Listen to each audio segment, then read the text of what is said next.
ইউনূস সরকার সেটাই ছিল অবৈধ সরকার। সেই অবৈধ সরকারের যত চুক্তি সেটা আমরা অবৈধ বলে মানি।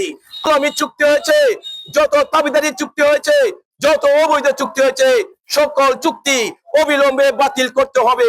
আমরা বাংলাদেশ কোন দেশের সাথে আমাদের ভালো সম্পর্ক থাকবে এবং আমাদের এই দেশের কার সাথে আমদানি রপ্তানি করলে সেই আমেরিকা সাম্রাজ্যবাদের অনুমতি নিয়ে আমাদের এইভাবে আমাদের এই দেশ অগ্রসর হইতে হবে, এটা আমরা কমিউনিস্ট পার্টি মনে করি এটা একটা গোলামী চুক্তি।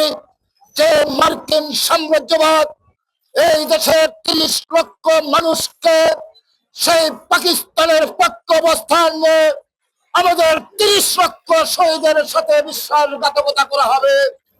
আমরা বর্তমান নির্বাচিত সরকারকে বলে দিতে চাই, আপনি সেই ইউনূস সরকারের চুক্তি আজকে আপনারা ক্ষমতায় অধিষ্ঠিত আছেন, আপনারা এই চুক্তি আপনারা বাস্তবায়ন করবেন না। সারা বিশ্বের সকল কিছু এখানে পণ্য আমদানি রপ্তানি হয়, সেই রকম একটি লাভজনক বন্দরকে তারা লিজ দিয়েছে। সেই সাথে এরকম অবস্থা 30 বছর, 40 বছর, 50 বছরের জন্য লিজ দেওয়ার চেষ্টা করেছে এবং বিভিন্ন লিজ দিয়েছে।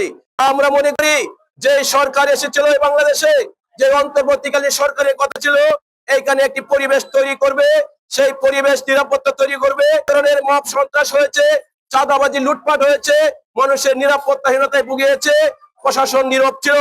এই ফাঁকে তারা বিদেশিদের কাছে গোলামি করার জন্য, বিদেশিদের কাছে বিভিন্ন গোপনে সুযোগ নেওয়ার জন্য রাষ্ট্র বিরোধী সকল চুক্তি তারা করেছে।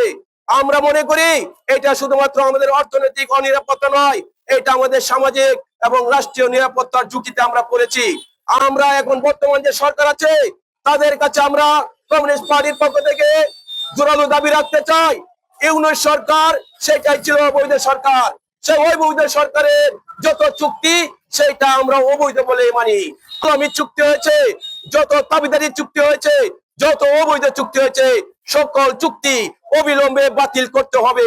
এই চট্টগ্রাম বন্দর এবং সেই আমাদের যে সেন্ট মার্টিন করিডোর সেইগুলোর জন্য সেইগুলো নিতে চেয়েছিল সেই অন্তর্বর্তীকালীন সরকারের সময় ইউনূস সরকার সেই চুক্তি করতে চেয়েছিল। সেই সময় আমরা সেটার বিরোধিতা করেছি। আমরা এখনো বিরোধিতা করি যে অসম চুক্তি যেন মার্কিন সাম্রাজ্যবাদের সাথে না হয়।